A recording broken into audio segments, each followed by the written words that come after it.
तो कहते हैं हो व नफर मिन यसआल, हो व नफर मिन यसआल, यानी उस आदमी से पूछो, उस आदमी से पूछो। इस तरह से आप कह सकते हैं कि हो व नफर मतलब वह आदमी, मिन यसआल मतलब से पूछो, उस आदमी से पूछो, इस तरह से हम कह सकते हैं।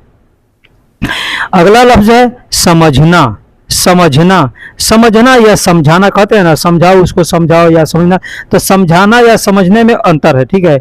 समझना मतलब हम खुद समझेंगे और समझाना मतलब दूसरे को समझाएंगे, जैसे हम आपको समझा रहे हैं। तो अफहम का मतलब समझाना होता है या फहम का मतलब समझना या समझाना, दोनों के लिए ये अल्फाज हम इस्तेमाल कर सकते हैं। एक एग्जाम्पल ले लीजिए, मैं यह नहीं समझता। हम कोई बात आपको जैसे समझा रहे हैं, आप हमसे कह सकते हैं मैं यह नहीं समझता, या नहीं समझा, या नहीं समझता।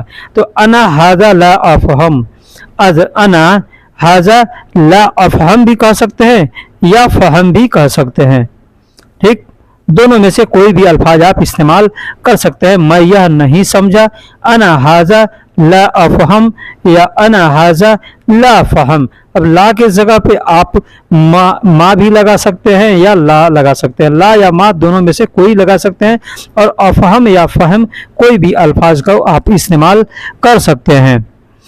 इस एक एग्जाम्पल ले लीजिए, मैं तुम्हारी बात नहीं समझा, मैं तुम्हारी बात नहीं समझा।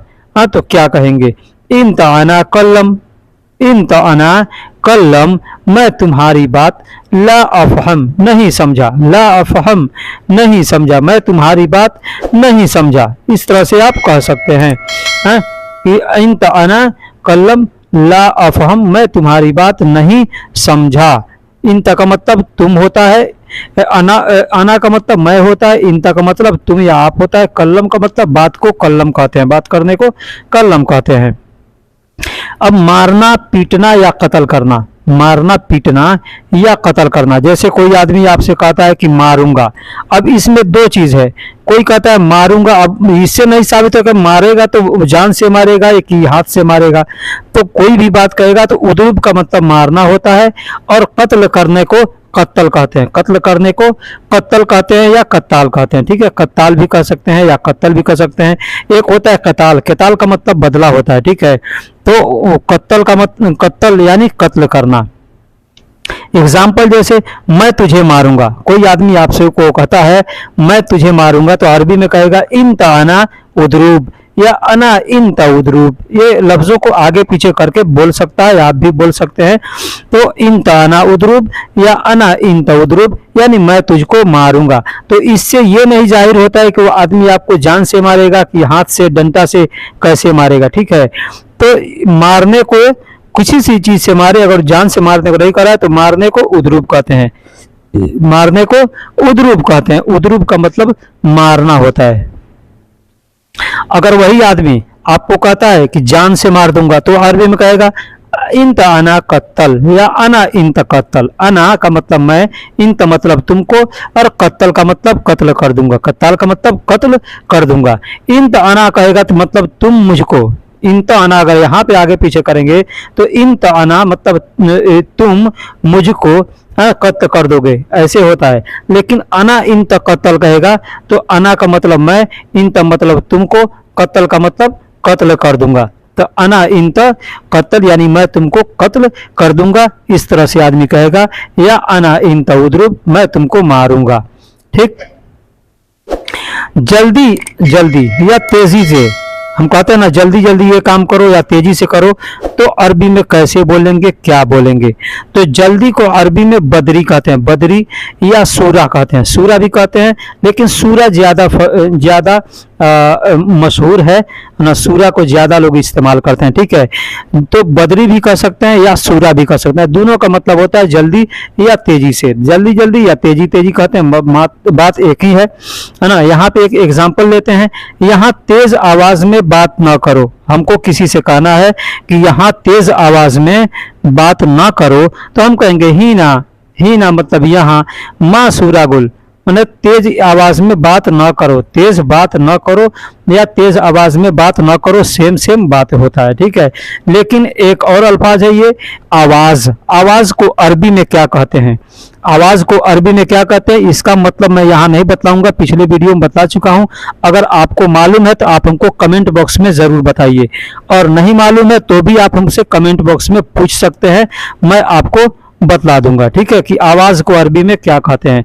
तो यहाँ तेज आवाज में बात ना करो या यहाँ तेज बात ना करो, इस तरह से आदमी कहता है कोई, या हम कह सकते हैं, तो इसको अरबी में क्या कहेंगे, हीनामा सूरा गुल, हीनामा सूरा गुल या हीनामा सूरा कल्लम, इस तरह से भी कह सकते हैं, ठीक। हीनामा सूरा कल्लम या हीनामा सूरा गुल, मतलब यहाँ तेज आवाज में बात ना करो या यहाँ तेज तेज बात ना करो। कफील पूछेगा तो क्या जवाब देंगे, कफील पूछेगा तो जवाब कौन देगा, जवाब कौन देगा को हमको कहना है अगर किसी से, तो हम क्या कहेंगे, कफील यसआल, कफील यसआल, मतलब कफील पूछेगा, कफील यसआल यानी कफील पूछेगा, मिन सयूजिब, मिन सयूजिब, तो जवाब कौन देगा, जवाब कौन देगा, कफील पूछेगा तो जवाब कौन देगा, मीन सयूजिब, सयूजिब का मतलब होता है जवाब देना, ठीक है, सयूजिब का मतलब होता है जवाब देना, जवाब को अरबी में जवाब भी कहते हैं, ठीक। तो कफील यसआल मिन सयूजिब यानी कफील पूछेगा तो जवाब कौन देगा, इस तरह से हम कह सकते हैं या बोल सकते हैं किसी से, ठीक। कफील पूछेगा तो जवाब कौन देगा। अभी यसआल का मतलब आप समझ गए कि यसआल को कैसे और कहाँ इस्तेमाल करेंगे, यानी पूछेगा को कहाँ कैसे इस्तेमाल करेंगे, यह आपको समझ में आ गया होगा। जल्दी खाना खाओ, अभी हमने बताया सूरा, सूरा का मतलब होता है सूर्य, जल्दी को क्या कहते हैं अरबी में, तो जल्दी को सूरा कहते हैं ना, सूरा कहते हैं या बदरी कहते हैं। तो अगर हमको किसी से कहना है कि जल्दी खाना खाओ, जल्दी खाना खाओ, ठीक, या जल्दी ये काम करो, तो हम क्या कहेंगे, एग्जाम्पल है जल्दी खाना खाओ, तो बदरी तो आम कोलू, बदरी तो आम कोलू कह सकते हैं या बदरी अक्किल भी कह सकते हैं, बदरी अक्किल, अक्किल का मतलब खाओ होता है, ठीक है, खाने को कहते हैं, खाना खाने को अरबी में अक्किल कहते हैं, तो बदरी अक्किल भी कह सकते हैं या बदरी तो आम कोलू भी कह सकते हैं। तो आम का मतलब खाना होता है, कोलू का मतलब खाओ, तो खाना खाओ, अब बदरी का मतलब जल्दी यानी जल्दी खाना खाओ, ठीक। तो आम का मतलब खाना होता है और अक्किल का मतलब खाने को अक्किल कहते हैं, खाने को अक्किल कहते हैं, खाने का अरबी खाना जो दाल चावल है उसको तो आम नहीं कहते हैं, ठीक है, लेकिन लोग कहते हैं। तो बदरी का मतलब अब समझ में आ गया आपको कि बदरी को कैसे कहाँ इस्तेमाल करेंगे। एक और एग्जाम्पल ले लेते हैं, जल्दी जल्दी खाना खाओ, तो सूरा सूरा तो आम कोलू कह सकते हैं या सूरा सूरा अक्किल कह सकते हैं, ठीक। यहाँ बदरी का भी इस्तेमाल कर सकते हैं, बदरी बदरी, बदरी बदरी भी कर सकते हैं, नहीं जल्दी जल्दी, बदरी बदरी मतलब जल्दी जल्दी, हाँ, अक्किल मतलब जल्दी जल्दी खाना खाओ, ठीक। लेकिन यहाँ खाना खाओ को तो खाना का भी अरबी बताना है और खाओ का भी अरबी बताना है, इसलिए मैंने तो आम का इस्तेमाल किया है कि तो आम का मतलब खाना और खाओ को अरबी में कोलू कहते हैं। तो जल्दी जल्दी खाना खाओ यानी सूरा सूरा तो आम कोलू, सूरा सूरा तो आम कोलू। अगर आपको इतना नहीं समझ में आता है तो आप सिर्फ कह सकते हैं सूरा सूरा अक्किल, सूरा सूरा अक्किल यानी जल्दी जल्दी खाना खाओ। इस तरह से भी आप अरबी को इस्तेमाल कर सकते हैं, करके बोल सकते हैं, लोग समझेंगे और आपको भी समझना चाहिए, ठीक है, कि लोग क्या बोल रहे हैं। टूट गया या टूटा हुआ, यहाँ पे देखिए, यहाँ पे एक चीज का हमने इस्तेमाल किया है, जो टूट गया या टूटा हुआ, इसमें बहुत अंतर है, जमीन और आसमान का अंतर है। टूट गया यानी पहले से टूटा हुआ, तुरंत टूट गया, टूटा हुआ मतलब पहले से टूटा हुआ, ठीक है। तो जो टूट गया यानी तुरंत टूटा है उसको कसर कहते हैं, और पहले से टूटा हुआ है उसको मकसूर कहते हैं। तो मकसूर का मतलब टूटा हुआ और टूट गया यानी कसर, कसर, ठीक। जैसे यह मोबाइल टूट गया, यह मोबाइल टूट गया, तो हाजा जवाल कसर यानी तुरंत टूटा है अगर सामने तो हम कह सकते हैं उसको हाजा जवाल कसर यानी यह मोबाइल टूट गया।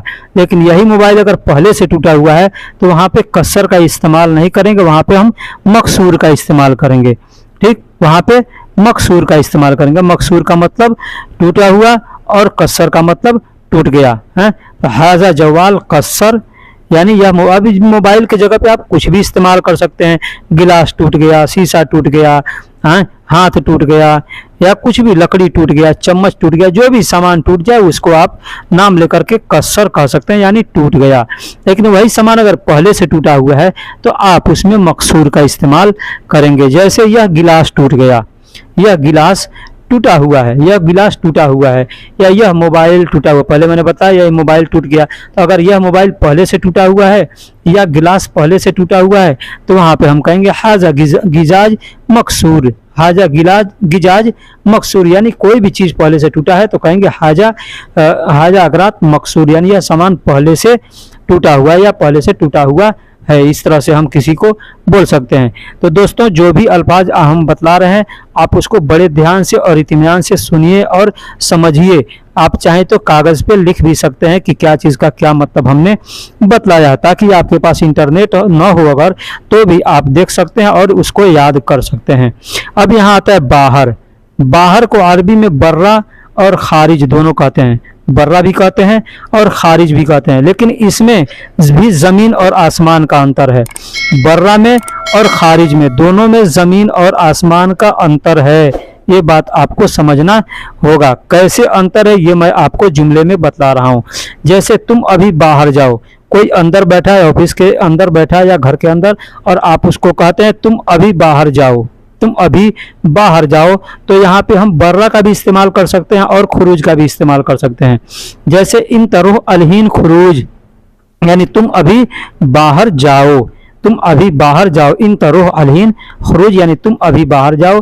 या यहाँ कह सकते हैं इन तरोह अलहीन बर्रा, इन तरोह अलहीन बर्रा यानी तुम अभी बाहर जाओ, तुम अभी बाहर जाओ। तो यहाँ खुरूज और बर्रा दोनों का हम इस्तेमाल कर सकते हैं कि खुरूज का मतलब भी बाहर होता है और बर्रा का मतलब भी बाहर होता है। लेकिन वही आदमी अगर बाहर खड़ा है, पहले से बाहर खड़ा है, तो हम उसको क्या कहेंगे? अगर कहेंगे कि तुम बाहर क्यों खड़े हो, तो हम यहाँ पे क्या इस्तेमाल करेंगे? खुरूज का इस्तेमाल नहीं कर सकते। इसलिए खुरूज का मतलब बाहर होता है, लेकिन अंदर से बाहर करने के लिए होता है।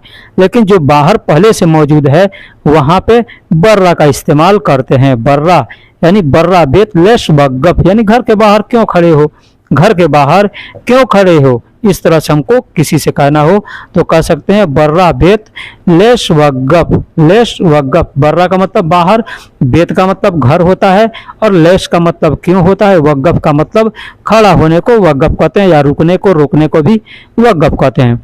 अब अंदर और भीतर, अंदर या भीतर को अरबी में दाखिल कहते हैं। दाखिल का मतलब भी अंदर होता है, जुआ का मतलब भी अंदर होता है, और बिल का मतलब भी अंदर होता है।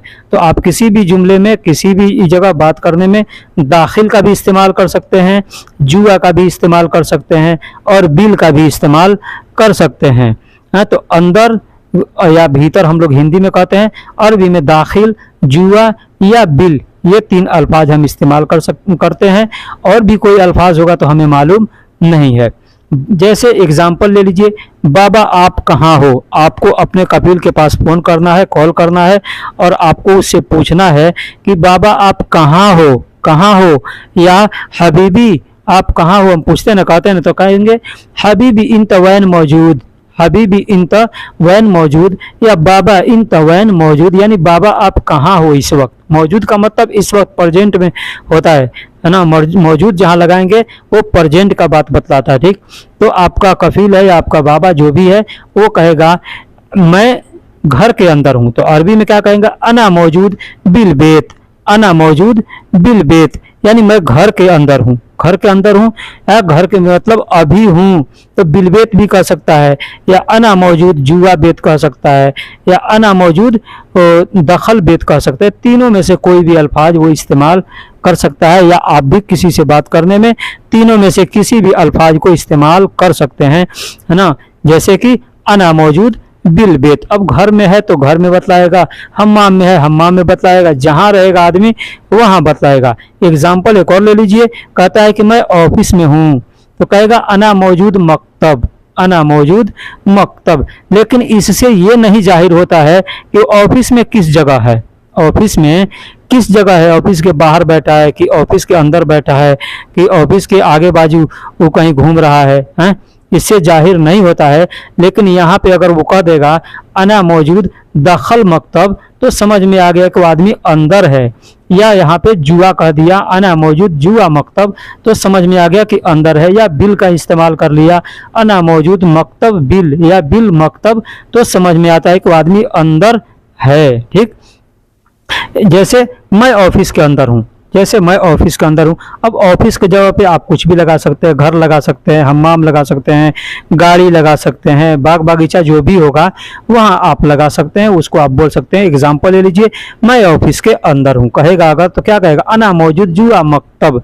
जुआ मकतब अभी मैंने बताया ना कि अना मौजूद जुआ मकतब कहेगा, तो इससे जाहिर होगा, मालूम पड़ेगा कि वो आदमी अभी ये मकतब के अंदर यानी ऑफिस के अंदर बैठा हुआ है या कुछ काम कर रहा है, लेकिन अंदर है, बाहर नहीं है। बंद करना, बंद करना अरबी में बंद करने को क्या कहते हैं? शक्कर, इगलक या तफ़ी, ये तीन शब्द हैं बंद करने के लिए यूज किए जाते हैं। एग्जाम्पल ले लीजिए, दरवाजा बंद करो। आपसे कोई कहता है, आपका कफील कहता है, आपका भाई कहता है, कोई भी कहता है कि दरवाजा बंद करो या दरवाजा बंद कर दो, तो अरबी में कहेगा शक्कर बाब सौवी, शक्कर बाब सौवी, यानी दरवाजा बंद कर दो, दरवाजा बंद कर दो कहेगा शक्कर बाब सौवी, यानी दरवाजा बंद कर दो। अगर हो सकता है किसी शक्कर की जगह पे दूसरा अल्फाज भी इस्तेमाल कर सकता है, जैसे इगलक है, इगलक को भी इस्तेमाल कर सकता है, तफ़ी को भी इस्तेमाल कर सकता है। ठीक, यानी तीनों शब्द बंद करने के लिए आते हैं। दूसरा है एसी बंद है, चालू करूं। आप किसी से कहते हैं या कोई आपसे कहता है कि एसी बंद है, मैं चालू करूं, तो क्या कहेगा, फी मुकैफ तफ़ी, फी मुकैफ तफ़ी सुगुल सवी, सुगुल सवी, यानी एसी चालू है, बंद है तो चालू करूं। अब तफ़ी की जगह पे वो इगलक का भी इस्तेमाल कर सकता है या शक्कर का भी इस्तेमाल कर सकता है कि फी मुगैफ शक्कर सुगुल सवी, यानी एसी बंद है चालू करूं। इस तरह के तीन अल्फाज जो इस्तेमाल किए जाते हैं बंद करने के लिए, उसमें से किसी अल्फाज को आदमी इस्तेमाल कर सकता है और आपसे बोल सकता है, या आप इस्तेमाल करके किसी से भी बोल सकते हैं।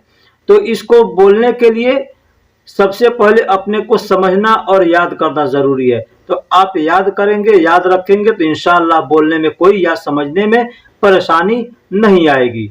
एक और जुमला है, मोबाइल फोन बंद करें। आप मस्जिद में जाते होंगे तो देखिएगा मस्जिद के अंदर अक्सर ये लिखा हुआ आता है इगलकुल जवाल, इगलकुल जवाल मस्जिद के अंदर लिखा हुआ होता है, यानी इगलकुल जवाल मतलब मोबाइल बंद कर दें, मोबाइल बंद करें या मोबाइल बंद करो, या मोबाइल हम लोग इंग्लिश में कहते हैं ना switch off mobile, switch off mobile यानी मोबाइल बंद करें। तो ठीक उसी को अरबी में लिखा है इगलकुल जवाल। अब यहाँ पे शक्कर का इस्तेमाल लोग नहीं करते, इससे कहीं भी हम देखें लिखे हुए तो इगलकुल जवाल लिखा होता है, या कोई भी कहता है तो शक्कर का इस्तेमाल यहाँ नहीं करता, लेकिन कर सकते हैं। ठीक है, कर सकते हैं, कोई गलत नहीं होगा, समझने वाला समझ जाएगा कि आपने क्या कहा है।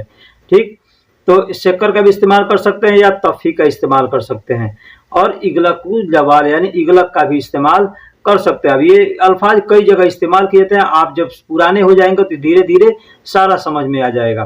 ठीक, दूसरा अल्फाज है ईजी, यानी आ रहा हूँ, आते हो, आओ, आ रहा हूँ, आते हो, आओ। इस सब के लिए जो अल्फाज अरबी में इस्तेमाल किया जाता है उसको ईजी कहते हैं, अरबी में ईजी, ईजी कहते हैं। ईजी का मतलब होता है आ रहा हूँ या आते हो। हम किसी से कहेंगे आ रहा हूँ, हमको कोई बुलाया तो हम कहेंगे ईजी यानी आ रहा हूँ, या कोई हमको बुलाता है तो कहता है कि आते हो, तो उसका मतलब होता है ईजी, यानी ईजी कहने कहेगा तो आते हो जाएगा। ठीक, एग्जाम्पल है मैं अभी घर आ रहा हूँ। आप फोन करके घर पे बतलाते हैं कि अना अलहीन बेत ईजी, मैं अभी घर आ रहा हूँ। अना का मतलब मैं होता है, अलहीन का मतलब अभी होता है। ठीक, और बेत का मतलब घर होता है, ईजी का मतलब आ रहा हूँ, ईजी का मतलब आ रहा हूँ। दोस्तों एक बात बताता हूँ, मैं सेंटेंस जो जुमला बतला रहा हूँ, जुमले में अगर किसी चीज़ का, किसी अल्फाज का मतलब न बतलाऊँ तो उस अल्फाज का मतलब आप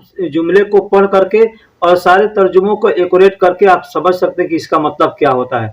या नहीं समझ में आए तो आप हमसे कमेंट बॉक्स में पूछिएगा कि ये चीज़ का मतलब क्या होता है, मैं इंशाअल्लाह बतलाऊंगा, इसलिए कि मैं हर आदमी के कमेंट्स का जवाब देता हूं।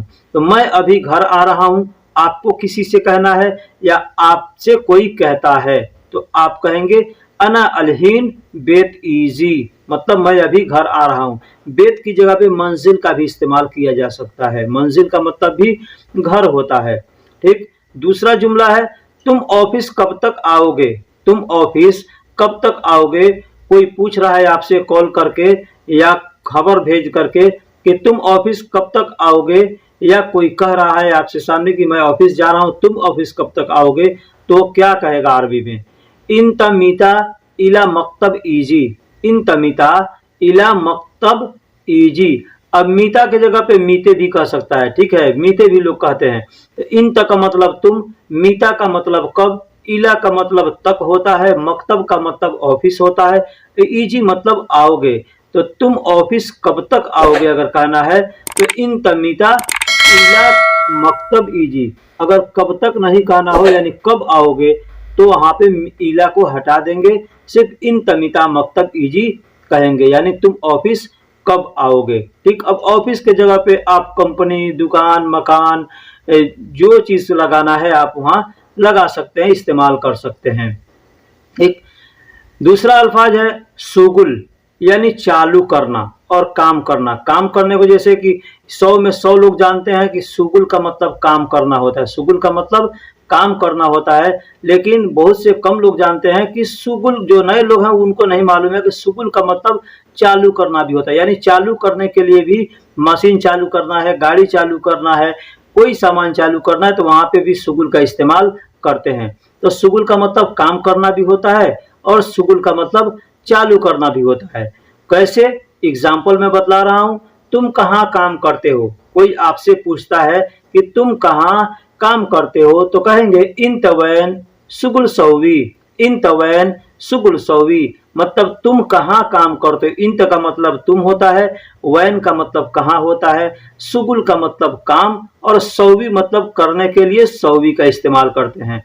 तो सौवी को करने के लिए भी इस्तेमाल करते हैं और बनाने के लिए भी इस्तेमाल कर सकते हैं। मैं कई वीडियो में इस बात को बतला चुका हूं कि इन तवैन शुगुल सौवी का मतलब तुम कहाँ काम करते हो, लेकिन सौवी को बनाने के लिए भी इस्तेमाल करते हैं। जैसे कि फतूरा बनाता है कोई दुकान वाला तो कहेगा सौवी, यानी फतूरा बनाऊं, ठीक, तो वहां पे सौवी का भी इस्तेमाल करते हैं, आप भी कर सकते हैं। दूसरा जुमला है पंखा चालू करो, पंखा चालू करो। आपका कफील, आपका मुदीर या आप किसी से कहते हैं कि पंखा चालू करो तो क्या कहेंगे, मरवाह शुगुल सौवी, मरवाह शुगुल भी कह सकते हैं, सिर्फ कहेंगे मरवाह शुगुल तो भी आदमी समझ जाएगा कि ये पंखा चालू करने के लिए बोल रहा है। अरबिक के बहुत से ऐसे जुमले हैं जो किसको वक्त को और समय को और मरहले को देख करके उसका तर्जुमा किया जाता है। ठीक है, बहुत से ऐसे जुमले आते हैं जिसका मतलब कुछ और ऐसे समझ में आता है, लेकिन आदमी जब इशारा करके बोलता है तो समझना पड़ता है कि ये आदमी क्या कहना चाहता है। ठीक है, तो मरवाह शुगुल सौवी यानी पंखा चालू करो, या मरवाह शुगुल कोई कह सकता है मतलब पंखा चालू करो। ठीक, या फिर फी मरवाह शुगुल अगर कहा तो मतलब कि पंखा चालू है, फी मरवाह शुगुल अगर कोई कहा तो समझिए कि कह रहा है पंखा चालू है, इसलिए कि फी का मतलब है होता है। ठीक, दूसरा जुमला है कि आपका कफील आपसे कहता है या आप कोई भी आदमी कहता है कि तुम गाड़ी चालू करो, तुम गाड़ी चालू करो, तो वो कहेगा इन तसैयारा, इन तसैयारा शुगुल सौवी, शुगुल सौवी यानी तुम गाड़ी चालू करो। इन का मतलब तुम होता है, सैयारा का मतलब गाड़ी होता है, और शुगुल मतलब काम करने को शुगुल कहते हैं, और या चालू करने को शुगुल कहते हैं, और सौवी का मतलब करना होता है, सौवी का मतलब करना। तो तुम गाड़ी चालू करो तो कहेगा इन तसैयारा शुगुल सौवी, इन तसैयारा शुगुल सौवी मतलब तुम गाड़ी चालू करो। अगला अल्फाज है रोको या रुको, किसी को कहते हैं ना रुको या रोको, जैसे गाड़ी को कहेंगे ड्राइवर से कि रोको या रुको, गाड़ी को कहेंगे रोको, खुद को कहेंगे कि तुम रुको। या यहाँ पे एक और जुमला अल्फाज है खड़े हो जा, खड़ा होना, खड़े होने के लिए भी वक़्फ़ का इस्तेमाल करते हैं, रोकने के लिए या रुकने के लिए, और खड़े होने के लिए वक़्फ़ का इस्तेमाल करते हैं, वक़्फ़ कहें या वक़्फ़ कहें। ठीक, एग्जाम्पल ले लीजिए, तुम यहाँ रुको मैं अभी आता हूँ, अगर कोई आपसे कहता है या आपको किसी से कहना है कि तुम यहाँ रुको मैं अभी आता हूं, तो कहेंगे इंतहिना वक़्फ़, इंतहिना वक़्फ़, तुम यहाँ रुको, अना अलहीन इजी, मैं अभी आता हूं या मैं अब आता हूं। अलहीन का मतलब अभी भी होता है और अब भी होता है। ठीक, अलहीन का मतलब अभी भी होता है और अब भी होता है। अब यहाँ पे अलहीन के जगह पे अलान का भी इस्तेमाल कर सकते हैं। अलान का मतलब भी होता है अब या अभी। तो तुम यहाँ रुको मैं अभी आता हूँ, तो इंतहिना वक़्फ़ अना अलहीन इजी या अना अलान इजी, इस तरह से भी हम कह सकते हैं। मतलब तुम यहाँ रुको मैं अभी आता हूँ। तो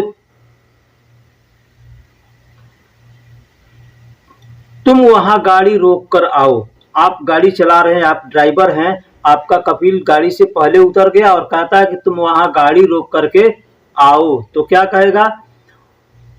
इंतहुनाक सैयारा, इंतहुनाक सैयारा, इंतहुनाक सैयारा वक़्फ़ इजी, वक़्फ़ इजी। अब यहाँ देखिए इजी के जगह पे ताल का भी इस्तेमाल किया जा सकता है। इजी की जगह पे ताल का भी इस्तेमाल किया जा सकता है, क्योंकि ताल का मतलब आओ होता है। ताल का मतलब आओ, किसी को कहना होगा आओ तो वहां पे ताल का इस्तेमाल किया जाता है। ठीक है, तो यहाँ पे ताल का भी इस्तेमाल कर सकते हैं। मतलब तुम वहां गाड़ी रोक कर आओ या आप वहां गाड़ी रोक कर आइए, तो क्या कहेगा? इंतहुनाक सैयारा वक़्फ़ इजी या वक़्फ़ ताल, इस तरह से कह सकता है। ठीक, अगला जुमला है, अल्फाज है खोलना या खुला हुआ। खोलना या खुला हुआ, जैसे कि ताला खोलना है, घर खोलना है, तो यहाँ पे इफ्ता का इस्तेमाल करेंगे। इफ्ता का इस्तेमाल करेंगे। इफ्ता का मतलब खोलना होता है।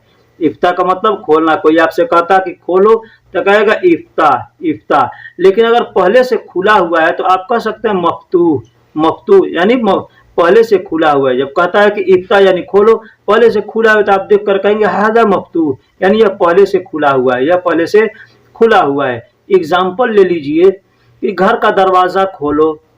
आप दो आदमी आते हैं या कोई भी आता है, या घर पे आप बाहर से आते हैं या अंदर हैं, कोई आता है कहता है घर का दरवाजा खोलो, तो कहेगा इफ्ता बैतुल बाब।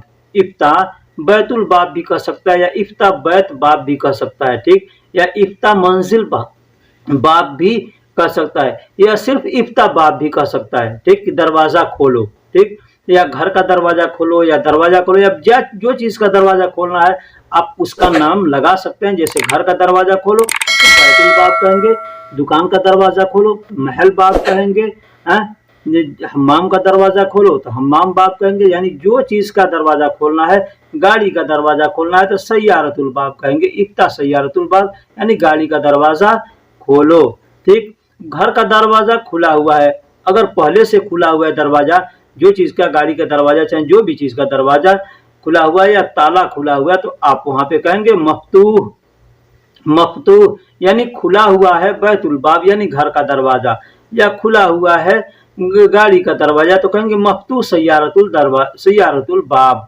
ठीक, इस तरह से कह सकते हैं। बाब का मतलब दरवाजा होता है, बैत का मतलब घर होता है, और मफ्तूह का मतलब खुला हुआ।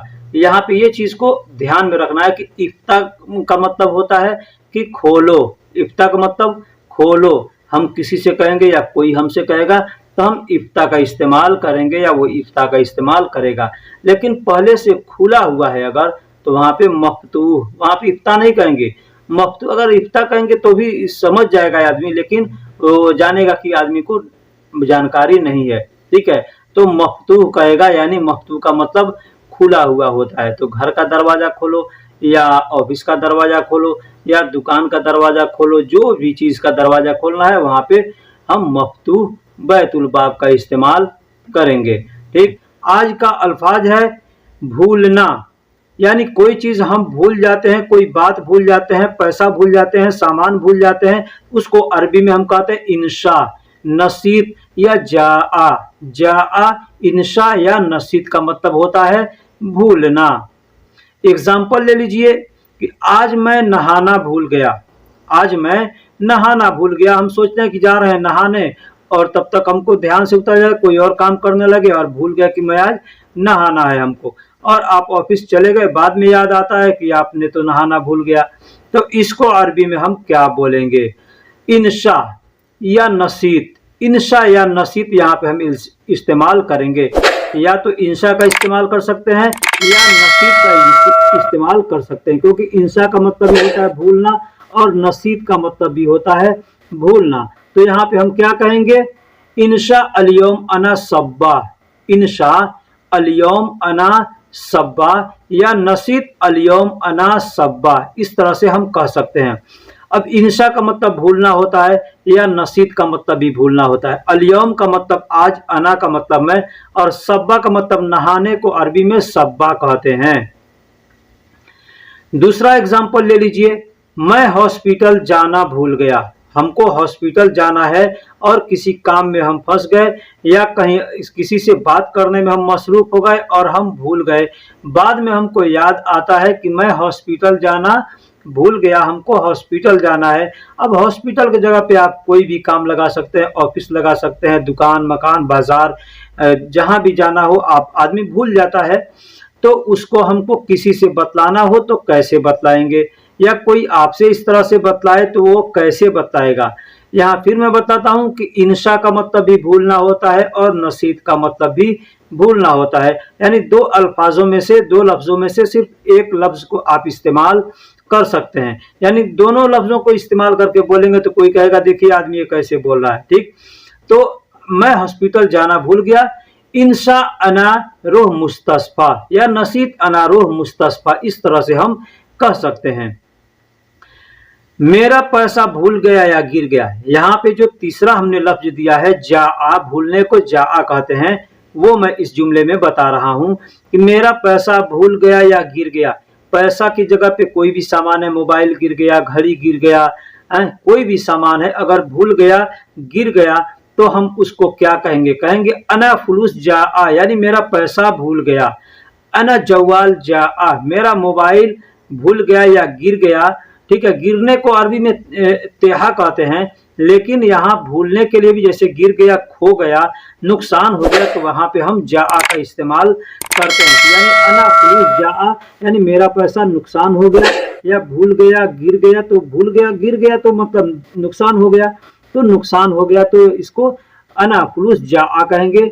यहाँ पे हम खसारा का भी इस्तेमाल कर सकते हैं, खसारा का भी इस्तेमाल कर सकते हैं, क्योंकि खसारा का मतलब भी होता है नुकसान होना या भूल जाना। जाआ का या खसारा दोनों का में से किसी एक का इस्तेमाल कर सकते हैं।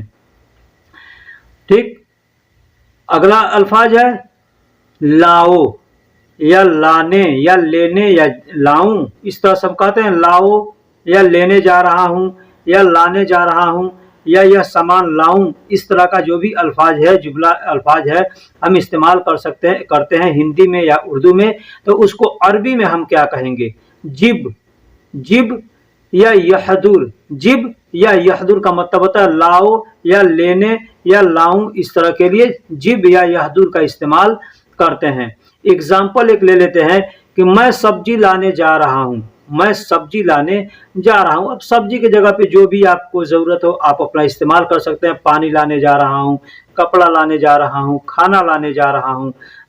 एग्जाम्पल हमने लिया है कि मैं सब्जी लाने जा रहा हूं, तो क्या कहेंगे, अना रोह। अना का मतलब मैं होता है या मेरा होता है, रोह का मतलब जाना होता है। अब जाऊं, जा रहा हूं, जाता हूं, जाऊंगा, इसके लिए हम रोह का इस्तेमाल करेंगे। ठीक, और जिब का मतलब लाने जा रहा हूं या लेने जा रहा हूं या लाऊं, ठीक, इसके लिए जिब का इस्तेमाल करते हैं। और खुदरा का मतलब सब्जी होता है, खुदरा का मतलब सब्जी होता है। अरबी में सब्जी को खुदरा कहते हैं। कोई भी सब्जी हो उसका नाम जानते हैं तो नाम ले लीजिए और खुदरा कहिए, यानी ये सब्जी है। तो अना रोह जिब खुदरा, यानी मैं सब्जी लाने जा रहा हूं, मैं सब्जी लाने जा रहा हूं। दूसरा है, क्या मैं दवा लाने जाऊं। आप कहीं काम करते हैं, अपने आप कफील से या अपने जो भी आपका सीनियर है, मुदीर है, या आपका साथी है, आप उससे कहेंगे कि क्या मैं दवा लाने जाऊं, क्या मैं दवा लाने जाऊं, यानी हमको छुट्टी चाहिए, तो हम कहेंगे, क्या कहेंगे, हल अना रोह जिब दवा, हल अना रोह जिब दवा, यानी क्या मैं दवा लाने जाऊं। अब यहाँ पे ऐश का भी इस्तेमाल कर सकते हैं, ऐश अना जिब रोह दवा, या ऐश अनारो जिब दवा, यहाँ पे ऐश का भी इस्तेमाल कर सकते हैं, हल का भी इस्तेमाल कर सकते हैं। हल को इस्तेमाल करते हैं कहाँ, जैसे क्वेश्चन टाइप का जो भी चीज़ होता है कि उसमें जाऊं या नहीं जाऊं, इसमें सस्पिशन है तो यहाँ पे हम हल का इस्तेमाल कर सकते हैं या ऐश का भी इस्तेमाल कर सकते हैं। ठीक है, तो क्या मैं दवा लाने जाऊं या क्या मैं दवा लेने जाऊं अगर कहना हो तो कहेंगे ऐश अनारो जिब दवा या हल अनारो जिब दवा, यानी क्या मैं दवा लाने जाऊं, इस तरह से हम कह सकते हैं। अगला अल्फाज है ले लूं। हम कहते हैं ना कि ये सामान ले लूं या उठा लूं, या कोई कहता है उठा लो, ले लो या लोगे, तो ये जितने अल्फाज हैं इस सब अल्फाजों के लिए सिर्फ एक शब्द को इस्तेमाल करते हैं, शील। शील का मतलब लेना भी होता है। अब जैसे कोई सामान लेना है तो कहेंगे शील, उठाना है तो कोई आपसे कहेगा शील। शील मतलब ले लो या उठा लो। अब उठाने वाला चीज है तो तो उठाएंगे, और लेने वाला चीज है तो लेंगे। जैसे पैसा कोई देता है तो अगर कहीं रख दिया तो कहेगा शील, तो इसका मतलब हो गया उठा लो। ठीक, आपके हाथ में अगर दे रहा है तो कहेगा शील, यानी अब इसका मतलब हुआ ले लो। तो हर जगह कोई भी चीज का, कोई भी अल्फाज का मतलब तर्जुमा उसका करते हैं वक्त को और समय को और उस वहाँ के सिचुएशन को देख करके उसका तर्जुमा करते हैं कि इसका तर्जुमा क्या होगा। ठीक, जैसे तुम यह सारा सामान ले लो, तुम यह सारा सामान ले लो। आपका कपिल है या आपका मुदीर है, कोई भी कहता है या कोई भी आदमी है कहता है तुम यह सारा सामान ले लो, तो अरबी में क्या कहेगा, कैसे कहेगा? हाजा इंता। हाजा का मतलब यह होता है, इंता का मतलब तुम होता है, और कुल्लो का मतलब सारा। कुल्लो का मतलब सारा को कुल्लो कहते हैं, सब या सारा। अगरात का मतलब सामान होता है। अगरात का मतलब सामान। सामान को अरबी में अगरात कहते हैं। यहाँ पे अगरात के जगह पे अगर सामान भी कहते हैं तो सामान भी लोग समझते हैं। ठीक है, और शील का मतलब ले लो या उठा लो, ले लो या उठा लो या लो। ठीक, इस तरह के लिए शील का इस्तेमाल करते हैं। तो तुम यह सारा सामान ले लो, अगर कोई कहेगा आपसे कि हाजा इन तकुल्लु अगरात शील, तो इसका मतलब तुम यह सारा सामान ले लो भी हुआ और तुम यह सारा सामान उठा लो भी हुआ, दोनों तर्जुमा इसका होगा। ठीक, एग्जाम्पल एक और ले लीजिए, तुम यह 100 रियाल ले लो। आपका कपिल आपको देता है, अब हाथ में दे रहा है तो कहेगा हाजा मिया रियाल इन तशील। अब हाथ में दे रहा है तो इसका मतलब हुआ कि तुम यह 100 रियाल ले लो, 100 रियाल ले लो। और वही अगर कहीं पे रख दिया तो क्या कहेगा कि हाजा मिया रियाल इन तशील, तब भी वही बात कहेगा। देगा तो भी वही कहेगा और रख देगा तो भी वही कहेगा कि ले लो। तो इसका मतलब होता है कि जो हाथ में दे रहा है तो लेना हुआ, और अगर रख दिया है तो उसका उठाना हुआ, यानी उठा लो ले लो, बात सेम है। ठीक, तो कहेगा हाजा मिया रियाल। अब हाजा का मतलब यह होता है और मिया का मतलब 100 होता है। मिया का मतलब 100 होता है। अगर आपको काउंटिंग नहीं आती है तो हमने काउंटिंग का भी वीडियो अपलोड कर रखा है, आप काउंटिंग देख सकते हैं। रियाल को रियाल, इन तक का मतलब तुम, और शील का मतलब ले लो होता है। अब तीसरा जो अल्फाज हमने बोला है लोगे, लोगे, तो लोगे को कैसे इस्तेमाल करते हैं? क्या तुम यह पैसा नहीं लोगे? अब वो पैसा दिया, आपको रख दिया और आपने वहां से चल दिया, आपने वहां से चल दिया भूल करके, तो आपसे क्या कहेगा? हबीबी, या आपका नाम जो भी होगा ले करके बोलेगा ऐश हाजा फलूस इन तमाशील, ऐश हाजा फलूस इन तमाशील, यानी क्या तुम यह पैसा नहीं लोगे? इसका मतलब ये होगा। अब इसका मतलब आप ये भी कर सकते हैं कि क्या यह तुम पैसा नहीं उठाओगे, या क्या यह तुम पैसा नहीं लोगे, कि क्या यह पैसा तुमको नहीं चाहिए। तो चाहिए का अरबी में कहते हैं अबगा, या ये भी कहते हैं। ठीक, तो यहाँ चाहिए का नहीं बतलाना है हमको, यहाँ लेने और उठाने की बात चले तो यहाँ पे अगर कह दिया कि ऐश हाजा फलूस इन तमाशील, तो मतलब यह क्या यह तुम पैसा नहीं लोगे या क्या यह तुम पैसा नहीं उठाओगे, इसका मतलब ये होगा। ठीक, दूसरा है आंशिक। आंशिक या आंशिक लोग कहते हैं, आंशिक कहते हैं या आंशिक कहते हैं। ठीक है, तो आंशिक या आंशिक का मतलब होता है पकड़ना।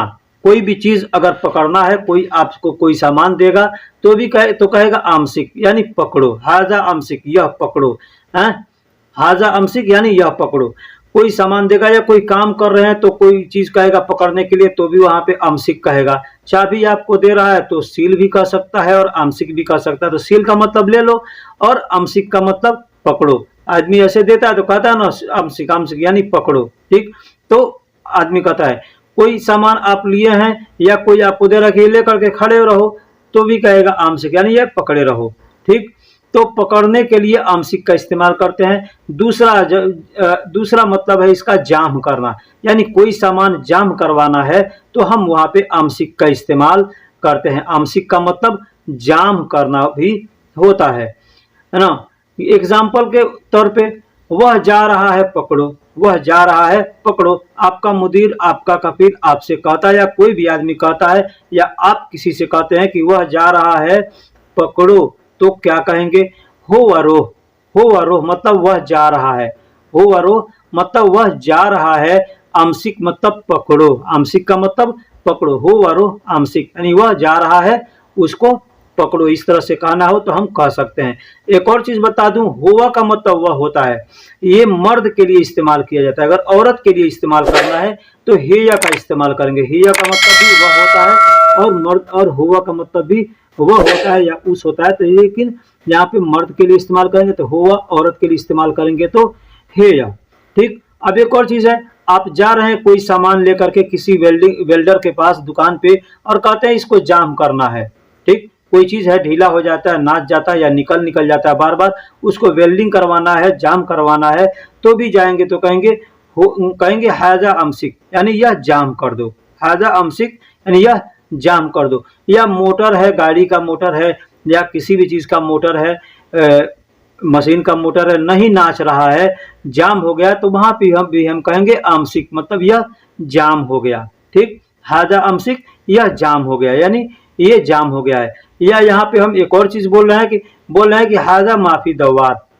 मतलब यह नहीं नाच रहा है, ठीक। मोटर अगर खराब है, नहीं नाच रहा है तो ये भी कह सकते हैं आंशिक मतलब जाम हो गया है। या कह सकते हैं हुआ हाजा माफी दवार यानी यह नाच नहीं रहा। दवार का मतलब होता है गोल गोल घूमना, नाचना। तो मोटर गोल गोल घूमता है उसको दवार कहते हैं, या रोड पर जो दवार बना रहता है उसको भी दवार कहते हैं। ना, मत या नहीं, ना, मत या नहीं हम लोग हिंदी में या उर्दू में कहते हैं। अरबिक में कहते हैं ला या माँ। ला या माँ का मतलब होता है ना, मत या नहीं। ना, मत या नहीं को अरबी में हम लोग माँ या ला कहते हैं, ठीक। जैसे एग्जाम्पल ले लीजिए, मैं नहीं समझा, मैं नहीं समझा तो अरबी में इसको हम कैसे क्या कहेंगे? अना ला फहम, अना ला फहम। अना का मतलब मैं होता है और ला का मतलब ना या नहीं, फहम का मतलब समझा। तो अना ला फहम मैं नहीं समझा। इस तरह से हम किसी से कह सकते हैं कि अना ला फहम मतलब मैं नहीं समझा। अना का मतलब मैं भी होता है, मेरा भी होता है, ठीक है। मुझे के लिए भी मैं अना का इस्तेमाल करते हैं और मेरा, मेरी, मुझको, इसके लिए भी हम अना का इस्तेमाल करते हैं, ठीक। हमारा हुआ, हमारी हुआ, मर्द करे या औरत करे इसको अना का इस्तेमाल कर सकता है। और नहीं को मतलब ला का भी हम इस्तेमाल कर सकते हैं नहीं की जगह पे, और माँ का भी इस्तेमाल कर सकते हैं। और फहम का मतलब समझना होता है, ठीक। दूसरा एग्जाम्पल ले लीजिए, मैंने कहा तुम ना करो। अब यहाँ पे हम ये भी कह सकते हैं मैंने कहा तुम नहीं करो, ठीक। ये आपके ऊपर है, आप क्या कहेंगे, ठीक है। लेकिन कहीं कहीं ऐसा लिखा होता है किताबों में या कहीं, या कोई आदमी कहता है मैंने कहा तुम ना करो। अगर इस तरह से कोई आदमी कहे आपसे कि इसका मतलब बताओ, तो आप क्या करेंगे? आप तो नहीं को इस्तेमाल किए हैं, ना का तो याद नहीं किए हैं। तो ठीक उसी तरह से मैं आपको बता रहा हूं कि मैंने कहा तुम ना करो या नहीं करो, कोई भी अगर आपके पास जुमला आए तो इसका तर्जुमा आप कर सकते हैं अना गुल, मैंने कहा। अना का मतलब मैं और गुल का मतलब कहा, ठीक। गुल का मतलब कहा, कहो, बात करो, इसके लिए गुल का इस्तेमाल करते हैं। इंत का मतलब तुम, ला का मतलब ना, और सौवी मतलब करो, ठीक।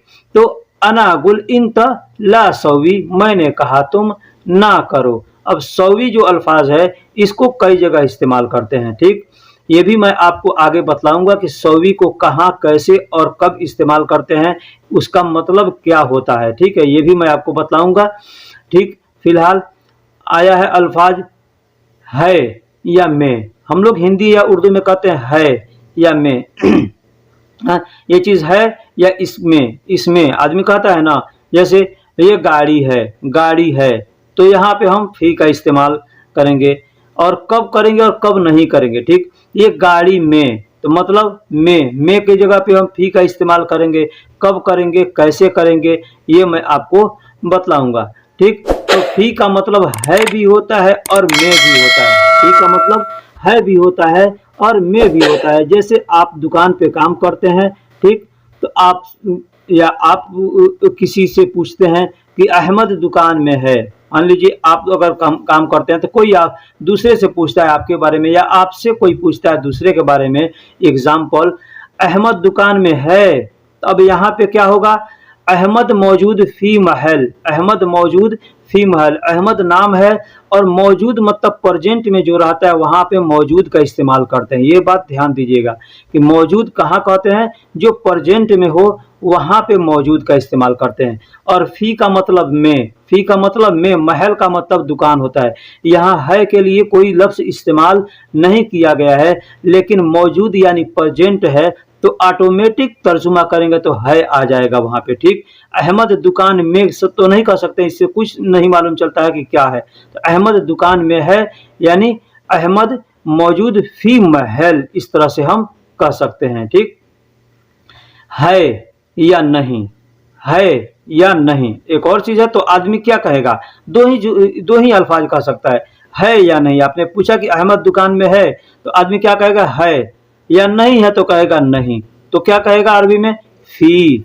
अब यहाँ पे फी का मतलब है हो गया, फी का मतलब है हो गया। मैंने कहा कि अहमद दुकान में है, तो वहां पे फी में के लिए इस्तेमाल किया गया और यहाँ पे फी है के लिए इस्तेमाल किया गया है, ठीक। तो आदमी कहेगा है या नहीं है, दोनों दो चीज कह सकता है। तो अगर है कहता है तो फी कहेगा, और नहीं है कहेगा तो माफी कहेगा, ठीक। माफी यानी नहीं है, माँ सिर्फ माँ भी कह सकता है कि नहीं, है ना। एक और चीज जुमला ले लीजिए, आप किसी दुकान पे जाते हैं या किसी आदमी के पास जाते हैं और कहते हैं कि हमको छुट्टा चाहिए, चेंज चाहिए है? तो कहते हैं ना, और 100 रियाल का छुट्टा चाहिए। आप किसी दुकान पे जा करके मांगेंगे या पूछेंगे तो कहेंगे वाहिद मियाँ रियाल सर्फ फी। तो यहाँ पे फी का मतलब है के लिए इस्तेमाल किया गया है। वाहिद मियाँ रियाल सर्फ फी, वाहिद का मतलब एक होता है और मियाँ का मतलब 100 होता है, और रियाल तो रियाल का मतलब रियाल ही होता है, और सर्फ मतलब छुट्टा, छुट्टा पैसा को सर्फ कहते हैं, और फी का मतलब है। तो 100 रियाल का छुट्टा है अगर हमको किसी से कहना है तो क्या कहेंगे, वाहिद मियाँ रियाल सर्फ फी। तो यहाँ पे फी है के लिए इस्तेमाल किया गया, यहाँ पे में के लिए इस्तेमाल नहीं किया गया है। तो इसका हम तर्जुमा वक्त और समय देख करके, है ना, कि सिचुएशन देख करके उसका तर्जुमा किया जाता है। बहुत से ऐसे अरबिक अल्फाज हैं जिनका वक्त और सिचुएशन देख करके तर्जुमा किया जाता है और समझा जाता है कि इसका मतलब क्या होगा यहाँ पर, ठीक। तो यहाँ पे भी आदमी, आप छुट्टा के लिए गए तो क्या दो ही अल्फाज आदमी इस्तेमाल कर सकता है या नहीं है। अगर है तो कहेगा फी, और नहीं है तो कहेगा माँ या माफी, माँ या माफी। अब माँ का मतलब नहीं होता है और फी का मतलब है हो गया, तो माफी यानी नहीं है। यहाँ माफी एक में मिला देंगे, माँ प्लस फी, तो हो जाएगा नहीं है। बहुत से लोगों को सुनते होंगे कि कोई आदमी कहता है ये चीज है, तो आदमी कहता है माफी यानी नहीं है, ठीक। अभी मैंने बताया कि सौवी, सौवी का मतलब क्या होता है। देखिए, सौवी मतलब करो, करो, करूं, या बनाओ या बनाऊं। करो के लिए भी इस्तेमाल करेंगे, करूं के लिए भी इस्तेमाल करेंगे, बनाओ के लिए भी इस्तेमाल करेंगे और बनाऊं के लिए भी इस्तेमाल करेंगे। जैसे आपसे कोई कहता है ये काम करो तो कहेगा सौवी, तो आपको कहना है कि करूं तो भी कहेंगे सौवी, या कहेंगे कि ये चीज बनाओ तो भी कह सकता है सौवी। आप अगर कहेंगे कि बनाऊं तो भी आप कहेंगे सौवी। यानी ये सौवी को कई जगह इस्तेमाल करते हैं और कर सकते हैं। करो, करूं, बनाओ, या बनाऊं, जो भी अल्फाज, जो भी जुमला आपके सामने आएगा, जो भी वक्त आएगा। अभी मैंने बताया कि बहुत से अरबिक अल्फाज हैं जो कि वक्त और सिचुएशन देख करके उसका तर्जुमा किया जाता है। ठीक उसी तरह से यहाँ पे भी है कि करूं, करो, बनाओ या बनाऊं के लिए इस्तेमाल किया जाता है सौवी को। एग्जाम्पल ले लीजिए, मैं यह काम करूं। आप कोई काम करने जा रहे हैं तो आप किसी से अगर इजाजत मांगते हैं तो कहेंगे मैं यह काम करूं, तो क्या कहेंगे, अना हादा शुगुल सौवी। अना हादा, अना का मतलब मैं, हादा का मतलब यह, शुगुल का मतलब काम, सौवी मतलब करूं। यहाँ सौवी करने के लिए इस्तेमाल किया गया यानी करूं। तो अना हादा शुगुल सौवी मतलब मैं यह काम करूं। यहाँ पे करूं के लिए सौवी का इस्तेमाल किया गया है।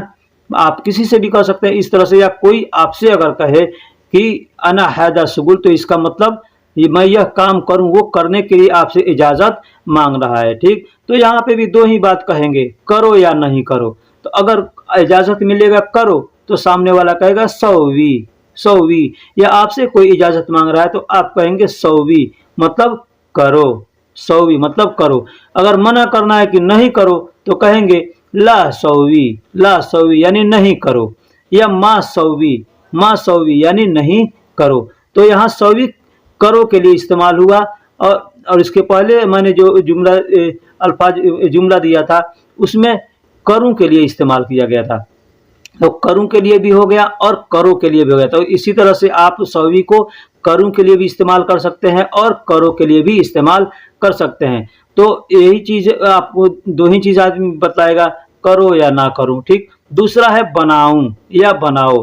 कोई चीज आप काम कर रहे हैं और किसी से कहते हैं ये बनाऊं, ये बनाऊं, तो यहाँ पे भी आप कहेंगे सौवी, सौवी मतलब बनाऊं।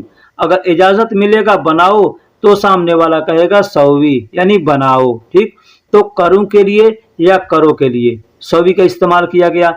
फिर बनाऊं या बनाओ के लिए सौवी का इस्तेमाल किया गया। तो आप इस तरह से छोटे लफ्जों को इस्तेमाल करके अरबिक में बात कर सकते हैं, लेकिन उससे पहले आपको छोटे छोटे लफ्जों को अच्छे से याद करना होगा। बहुत से भाई कमेंट करते हैं भाई ये चीज़ का मतलब बताइए। भाई अगर आप वीडियो देखते हैं और समझते हैं, ध्यान से देखते हैं, तो पूछने की ज़रूरत ही नहीं पड़ेगी, इसलिए कि हमने जितने वीडियो अपलोड कर रखे हैं उस वीडियो को अगर आप देख चुके हैं तो इंशाअल्लाह आपको किसी से पूछने की ज़रूरत नहीं पड़ेगी, बशर्ते कि अपना दिमाग इस्तेमाल करना है वहाँ कि क्या चीज़ के लिए किस लफ्ज़ को इस्तेमाल किया गया है और बताया गया है। ठीक, दूसरा जुमला है मैं इसका बिल बनाऊं।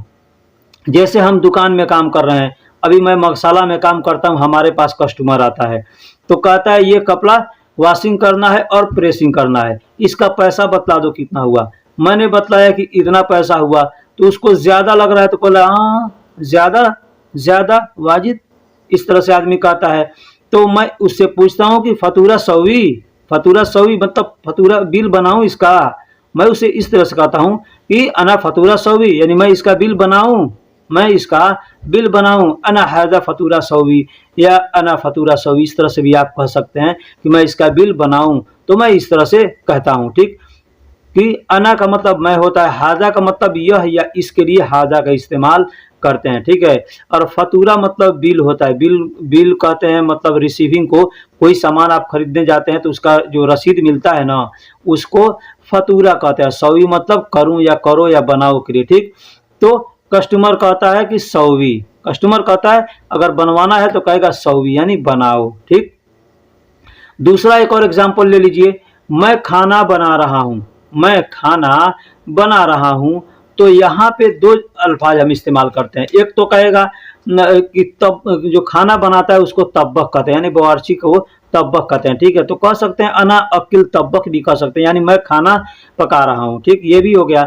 लेकिन यहाँ पे आपको सौवी के बारे में बतला रहा हूँ, तो आप कहेंगे मैं खाना बना रहा हूँ, तो कहेंगे अना अकिल सौवी, अना अकिल सौवी भी कह सकते हैं या अना ताम सौवी कह सकते हैं। ठीक, ताम का मतलब भी खाना होता है और अकिल का मतलब भी खाना होता है, लेकिन अकिल का मतलब खाना खाने को अकिल कहते हैं और ताम का मतलब खाने को, खाना को अकिल कहते हैं, यानी दाल चावल सब्जी जो है उसको ताम कहते हैं। ठीक, और जब दाल चावल सब्जी को खाएंगे तो उसको अकिल कहते हैं। ठीक,